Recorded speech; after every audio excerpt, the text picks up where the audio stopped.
Hey David, man, being 22 years old, the age where most fighters are still prospects, do you think some people lose sight that you were the youngest WBC super middleweight champion I think ever? a lot of people didn't realize that I won the belt at 20 years old. I'm still 22 and I'm fighting for my second world title.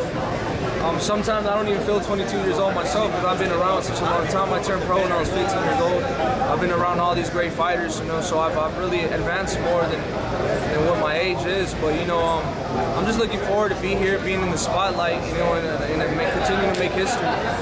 There's a lot of great opportunities in front of me, so I'm just going to do what I got to do so I can get to the opportunities and make things happen. Has this been difficult, mentally, emotionally? What happened with the title and the road, having to wait more than a year or so to finally get back to fighting for the title? The things that happened, they happened already, and that was a long time ago, so I'm not even thinking about that. What I've been thinking about is getting back on my ladder and getting to the top.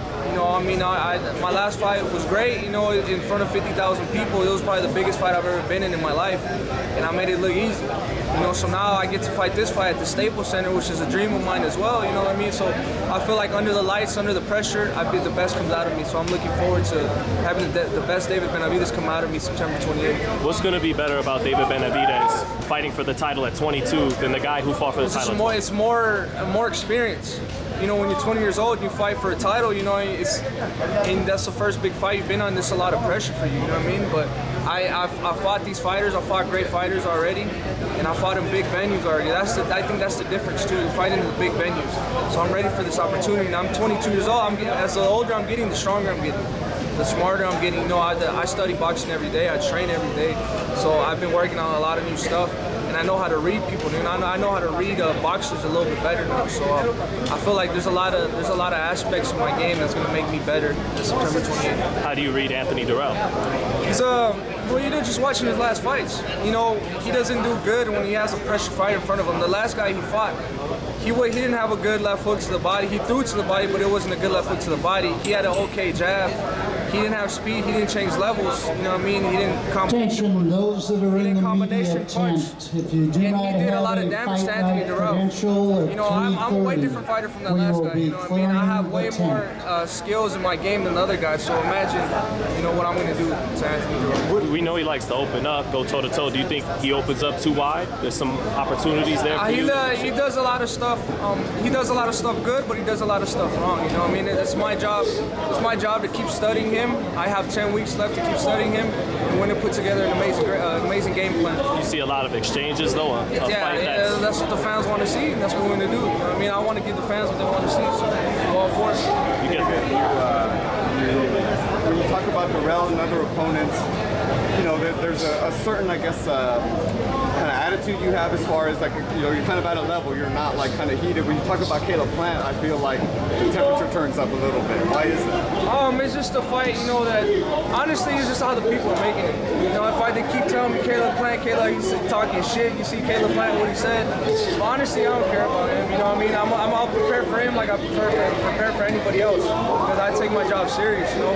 I do 11-week training camp. I train hard every day, so it doesn't matter if it's him, Caleb Plant. It's all gonna be the same result. Every time I step in the ring, I'm trying to kill somebody in the ring. So that's how it's gonna be.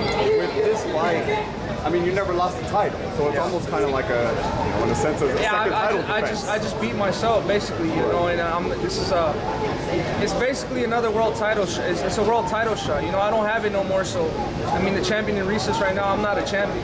He's a champion, So, but I'm very fortunate, because if I win, I get to be the youngest two-time world champion in super middleweight history. The youngest champion before me was 23. So there's a little bit of wiggle room for me to make history again. The division's super hot, man. Callum Smith, Billy Joe Saunders. Are those fights you feel that you could are in your future because of kind of the promotion issues? I feel so. I feel like if I become what I know I can become and be the fighter that everybody wants to see, like Canelo, that's the type of fighter I want to be. And I want to bring a little bit more, I want to knock people out. I want to give them good fights. So if I can do that, then I'll have a lot of leverage, picking the fighters I want to pick. But first, I got to do the groundwork. and I gotta be exciting so everybody can want to see it. You talk about studying fighting, studying boxing, the game of boxing. What is it, when you prepare for a fight, are you preparing, studying Dirrell and what you can take advantage of him on, or are you coming there with your game plan to enforce your will on him? I do both of those. You know, nowadays I hate when fighters say I don't study fighters. I don't do that. That's dumb, bro.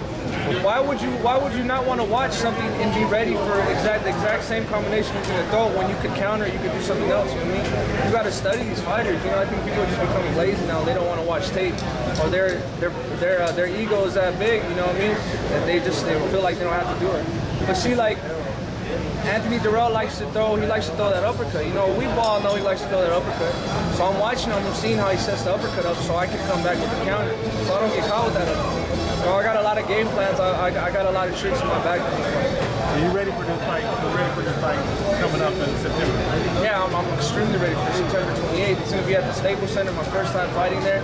I get to fight under the undercard Errol Spence again, so I'm very excited. I'm excited to see you. David, is Knockout David, does that kind of make more of a statement? Like, look, I'm still here. You know what I mean? You guys have a problem. It's exactly what it does. You know, if I knock out a champion, you know, that ups my stock up a little bit more. People want to see me. You know, because I feel like there's some boxing fans that aren't really boxing fans. They just watch boxing because it's like they have it at a party. And I mean, if you go 12 rounds, if they're not paying attention, not boxing fan, like, oh, this fight is boring. You know what I mean? But if you knock somebody out, and a boxing fan that don't really look at boxing like that, you know, oh shit, this guy just knocked him out. You know what I mean? So then that's gonna bring more fans for you. And David, man, just about Caleb, you know, because everyone's talking about it.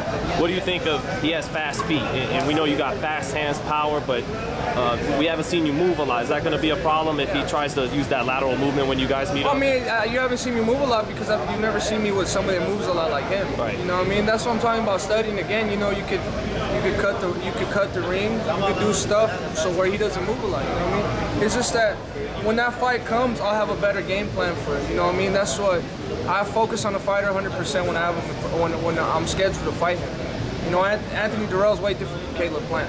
So there's some things I don't have to worry about Dirrell doing that Plant will do. You know, so it's just studying a lot, putting together game plans. Is it a classic style matchup though? You know, puncher versus boxer, like a style that's Caleb Plant. Mm-hmm. Yeah, I say so.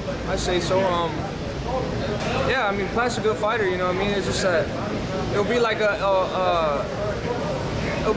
a Magic Taylor versus Chavez. Something like that's the closest thing I can put it to.